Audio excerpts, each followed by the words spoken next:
Frères et sœurs,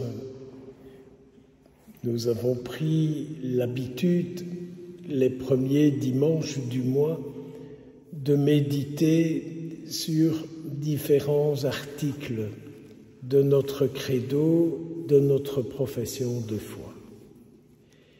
Et aujourd'hui, je voudrais avec vous méditer quelque peu sur l'article où nous disons au Seigneur « Je crois en un seul Seigneur, Jésus-Christ, le Fils unique de Dieu. » Donc, il s'agit bien de Jésus. Nous croyons en Jésus. Ce Jésus qui, pour nous, est le Fils de Dieu, conçu de l'Esprit Saint. Il est le Fils de Marie. Et que donc, notre vie est très intéressée par Jésus lui-même. Jésus que nous souhaitons être le centre de notre vie. Aujourd'hui, dans notre monde, si vous parlez de Jésus, les gens se souviennent de lui comme personnage historique. Il a vécu. Ou encore, ils se souviennent de lui parce qu'ils vont visiter des églises, des cathédrales, des monastères, parce qu'ils mangent du fromage fait par des moines ou de la bière brassée par des moines. Mais c'est quasi le seul souvenir qu'ils ont de lui. Ou encore, quand ils font un mariage à l'église, ils cherchent l'église qui leur plaît. Mais on cherche aujourd'hui très peu Jésus-Christ. Ils sont habitués d'entendre citer son nom.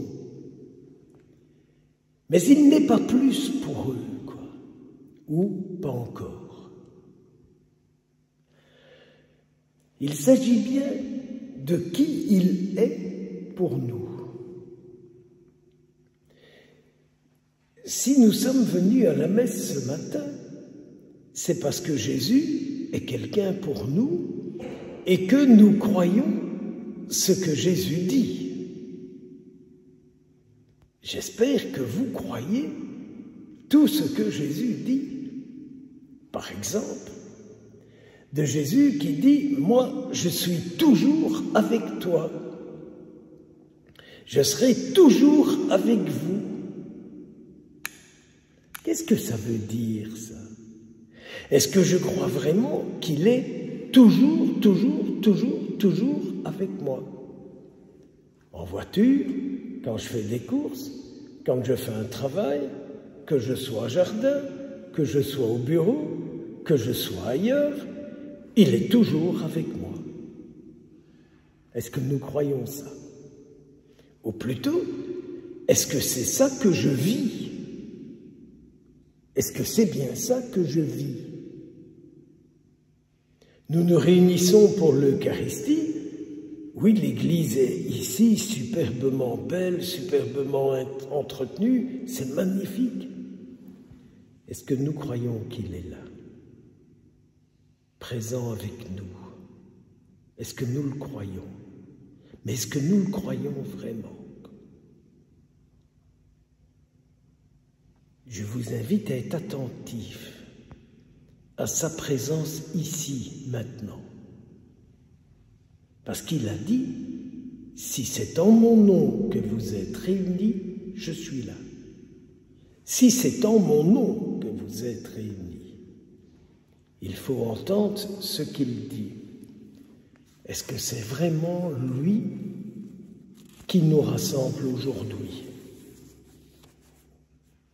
Donc, quand je cite le nom de Jésus, quand je pense à lui, je dis aussi, c'est Jésus qui me sauve. Son nom signifie sauveur. Mais il me sauve de quoi? De ce qui n'est pas de lui, en moi. Il l'a redit à sainte Faustine. Donne-moi ce qui dans ta vie n'est pas de moi. Donc, c'est une présence mystérieuse, ce fameux Jésus de Nazareth. Nazareth, petit village dans lequel vous pouvez encore aller aujourd'hui, qui s'est solidement développé, et duquel on a dit, mais personne, rien de bon ne peut sortir de Nazareth. C'est quand même terrible cette histoire. Rien de bon ne peut sortir de Nazareth. Or, ça c'est l'attitude de ses contemporains, sauf quelques-uns qui l'ont suivi et qui sont les témoins de ce que Jésus fait en ceux dans lesquels il est reçu. Voyez bien l'histoire. Nous venons lui dire ce qu'on veut. D'ailleurs, il y a une hérésie dans les intentions de prière d'aujourd'hui, dans le missel qu'on disait canadien avant, peu importe. Mais Jésus agit en ceux dans lesquels il est reçu. Et nous faisons l'inverse, nous lui disons, mais nous ne l'accueillons pas nécessairement. Donc, Jésus s'est proposé d'entrer dans la vie de ceux qu'il a rencontrés. Et il fait le même aujourd'hui. Jésus aujourd'hui se propose de venir habiter dans ma vie comme dans la vôtre. D'où notre prière. Jésus vient habiter en moi, vient demeurer en moi, vient en moi réaliser ta vie. C'est pas ça notre prière constante et quotidienne. Jésus vient en moi réaliser ta vie. Viens en moi réaliser ta vie. Donc, je crois dans ce Jésus, je crois qu'il est le Fils de Dieu, je crois ce qu'il a dit, je crois ce qu'il a fait, et je suis celui en qui Jésus peut réaliser sa vie. Comment s'y prend-il? Je viens de vous le dire, par ce qu'il dit. Voyez-vous, il y a pas tellement longtemps, je recevais un courrier d'une personne qui me disait « Ouais, mais il n'y a pas de différence entre l'écriture sainte et la parole de la psychologie. » Si vous prenez l'Évangile comme une philosophie de vie, il n'y a pas de différence. Mais si l'Évangile, vous le prenez comme une personne vivante, c'est-à-dire Jésus-Christ, Jésus est ressuscité et il est puissance de vie en ceux qui le prennent.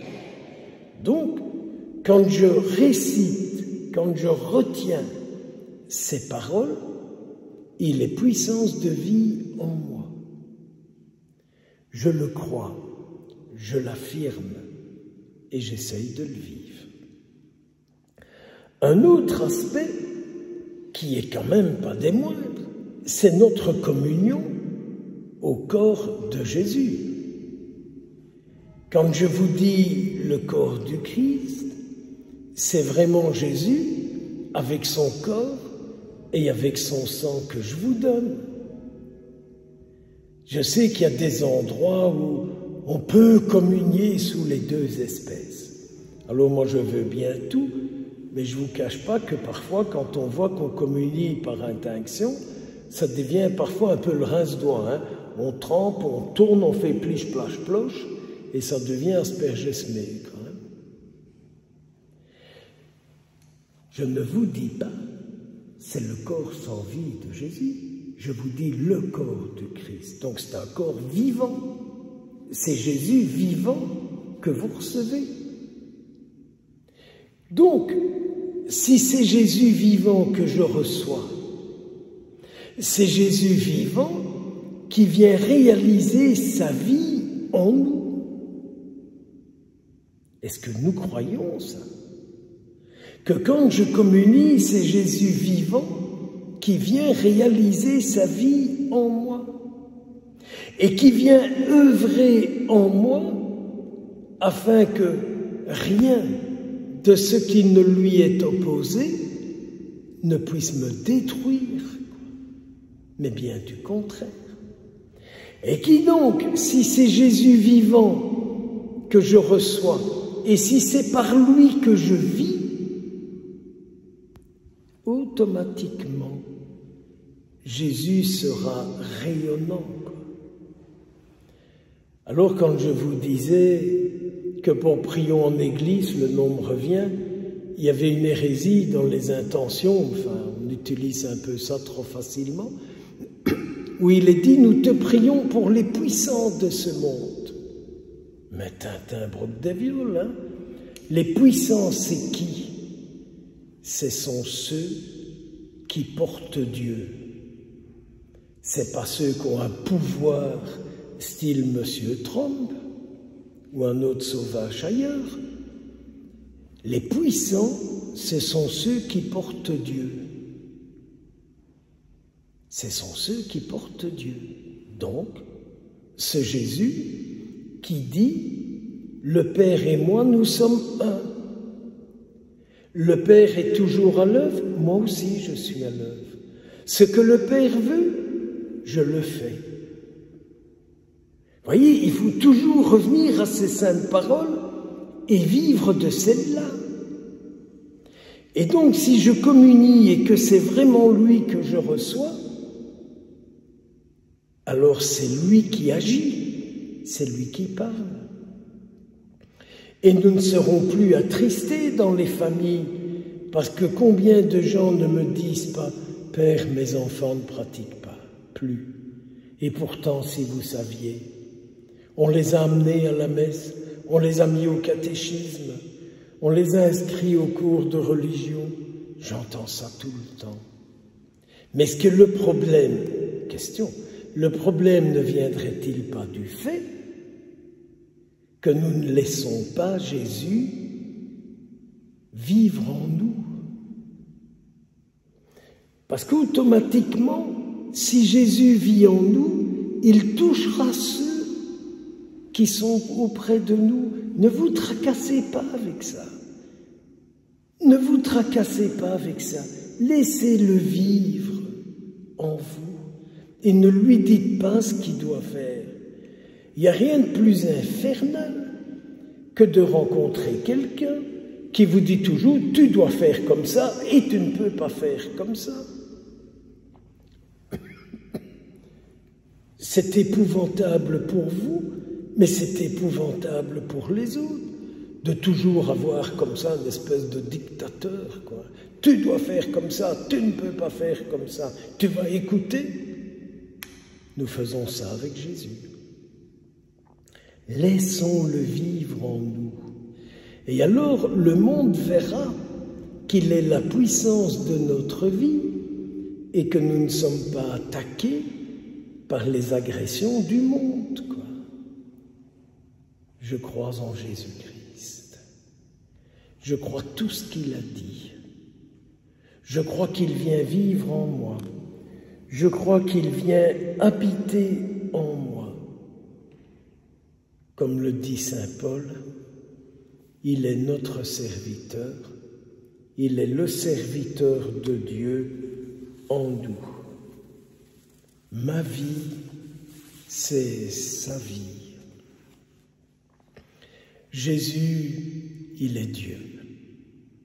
Et il est vraiment Dieu en moi. Et Jésus en moi, il est la puissance de Dieu. Et Jésus en moi et par moi, il est dans le monde puissance de Dieu. Eh bien, mes frères, mes sœurs, je n'ai plus qu'une seule prière aujourd'hui pour vous, pour moi, pour nous. Que nous prenions conscience que plus nous le laisserons vivre en nous, plus la puissance de Dieu sera à l'œuvre dans le monde. Croyez en ce que vous êtes pour Dieu. Croyez en ce que Dieu croit de vous. Croyez en l'espérance de Dieu en vous. Ne le décevons-nous, que nous ne soyons pas objets pour lesquels il est déçu, qu'il soit déçu du monde, attristé par le monde, mais qu'il soit heureux par nous. N'ayons pas peur de dire « Jésus, je crois en toi. Jésus, viens vivre en moi. Jésus, habite en moi. Jésus, viens faire ta vie à travers moi. » Et vous verrez comme vous serez heureux avec lui et lui heureux avec vous. Amen.